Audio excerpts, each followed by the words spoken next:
Baik, semuanya hadir ya. Oh iya anak-anak, jangan lupa ya untuk mengisi absensi kehadirannya di Google Classroom. Nah anak-anak, minggu lalu kita sudah mempelajari mengenai klasifikasi makhluk hidup ke dalam 5 kingdom. Nah, ada yang masih ingat apa saja 5 kingdom tersebut? Ya, silakan Anissa. Baik, benar sekali ya jawaban Anissa. Jadi, klasifikasi makhluk hidup itu digolongkan ke dalam 5 kingdom, yaitu Monera, Protista, Bumi, Plantae, dan Animalia. Nah, pada hari ini kita akan mempelajari mengenai virus. Ibu punya pertanyaan untuk kalian. Apakah virus termasuk ke dalam klasifikasi 5 kingdom? Ada yang bisa menjawabnya? Oke, baik. Terima kasih anak-anak untuk jawabannya. Ada yang menjawab iya dan ada yang menjawab tidak ya. Nah, anak-anak, sebelumnya Allah itu telah menciptakan alam semesta beserta isinya. Salah satunya adalah makhluk hidup di muka bumi ini beserta kehidupannya. Nah, ada berbagai macam jenis variasi makhluk hidup di muka bumi ini. Untuk kita agar mudah mempelajari berbagai jenis variasi tersebut, para ilmuwan telah mengklasifikasikan makhluk hidup ke dalam 5 klasifikasi kingdom. Seperti yang sudah dijelaskan oleh Anissa tadi, disampaikan oleh teman kalian, ada Monera, Protista, Bumi, Plantae, dan Animalia. Nah, terkait pertanyaan ibu tadi, apakah virus termasuk ke dalam klasifikasi 5 kingdom? Jawabannya tidak ya anak-anak. Kenapa tidak, Bu? Kenapa nggak masuk Monera? Kenapa nggak masuk Plantae? Atau kenapa nggak masuk Protista? Nah, untuk jawabannya akan kita bahas nanti. Pada pertemuan kali ini, kita akan membahas mengenai pengertian dan sejarah penemuan virus serta struktur dan ciri-ciri virus. Nah, anak-anak, salah satu makhluk hidup ciptaan Allah itu adalah virus. Kalian mungkin sering mendengar kata virus, entah secara sengaja ataupun tidak. Dan bahkan ada pun dari kalian yang berpikir bahwa virus itu sangat berbahaya bagi manusia atau kehidupan kita. Namun, tidak semua organisme atau makhluk hidup ciptaan Allah itu berbahaya ya anak-anak. Virus juga memiliki peranan penting dalam bidang kesehatan. Nah, tujuan pembelajaran kita pada hari ini adalah siswa itu dapat menjelaskan pengertian dan sejarah penemuan virus, kemudian siswa dapat mengidentifikasi struktur dan ciri-ciri virus, dan yang ketiga, siswa dapat membuat poster dan mempresentasikannya di depan kelas mengenai bahaya virus HIV dan corona, beserta dengan dampaknya. Anak-anak, silakan perhatikan PowerPoint yang sudah Ibu share ini. Nah, buat teman-teman atau yang mengalami gangguan jaringan, silakan mendownload PowerPoint-nya di WhatsApp grup yang sudah Ibu bagikan. Dan untuk yang tidak terkendala jaringan, tetap perhatikan PowerPoint yang sudah Ibu bagikan, karena Ibu akan menjelaskan sedikit mengenai pengertian virus dan sejarah penemuan virus. Pengertian dan sejarah penemuan virus. Pernahkah kalian mendengarkan kata virus? Pasti kalian pernah mendengar kata virus walaupun hanya sepintas, entah itu pemberitaan dari berbagai media massa tentang penyakit yang disebabkan oleh virus seperti AIDS, campak, demam berdarah, cacar, SARS, dan flu burung, atau lain sebagainya. Beberapa dari penyakit tersebut dapat menyebar luas secara cepat di berbagai wilayah dan beberapa penyakit yang sangat mematikan, seperti yang sedang terjadi sekarang ini di Indonesia. Maret 2020 lalu, Indonesia dinyatakan positif COVID-19. COVID-19 merupakan salah satu penyakit yang terjadi yang sedang mewabah di Indonesia, bukan hanya di Indonesia, namun di berbagai negara di belahan dunia.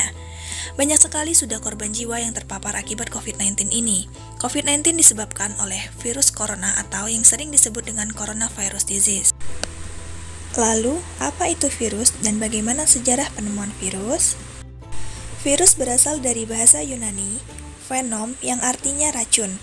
Jadi, secara sederhana, virus merupakan suatu parasit mikroskopik yang menginfeksi sel organisme biologis. Beberapa tokoh dalam penemuan virus pertama yaitu sebagai berikut. 1.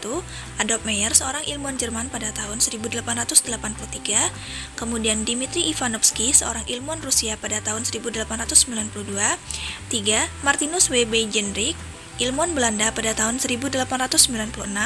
Dan yang terakhir, Wendell M. Stanley, ilmuwan Amerika pada tahun 1935.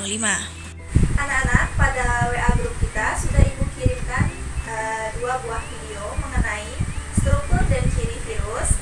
Jadi silakan di-download, kemudian ditonton dan disimak video tersebut. Tugas kalian adalah mengidentifikasi masalah yang ditemukan dari video tersebut. Nah, pada pertemuan sebelumnya, Ibu sudah membagi kalian menjadi 5 kelompok. Jadi, tugas ini kalian lakukan secara per kelompok. Nah, jika kalian sudah menemukan permasalahan yang terdapat